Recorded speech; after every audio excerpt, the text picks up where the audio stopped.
Now, rep is short for repetition. Repetition is basically one lift of an exercise. It's raising a weight, it's doing a bench press, doing a leg extension. Just one movement is one repetition. You usually want to do somewhere between 6 and like 15 or 20 repetitions. And that's another thing with variety. You don't want to always do the same number of repetitions. You want to kind of change it up a little bit. Sometimes do lower reps, sometimes do higher reps. And then one set is one grouping of repetitions. So say you did 2 sets of an exercise. That means you've done maybe 10 repetitions. That's one set. You take a break, you come back, you do another 10 repetitions. That's another set. So you've done 2 sets of 10 reps or repetitions. So when you do this, you may want to start with a little bit of a lighter weight first. You're not that conditioned if you haven't been training.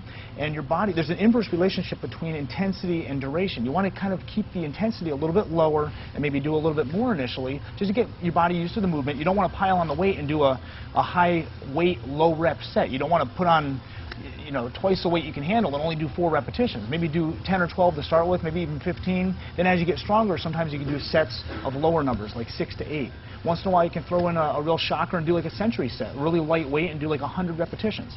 But the key is just keeping a variety to the repetitions. It's not having a target number per se either. You don't want to just shoot for 15 reps and stop when you get there. You want to get to the point where it's basically almost impossible for you to move it, and that's when you stop, as long as you can safely and carefully do that. As far as sets go, there's really not that much reason to do a lot of sets. Like if you do 3 sets of an exercise, if I do 3 sets of bench press, I'm not necessarily going to get 3 times the benefit. Most of the benefit comes from the first set. Almost tricked you. So it comes from the first set.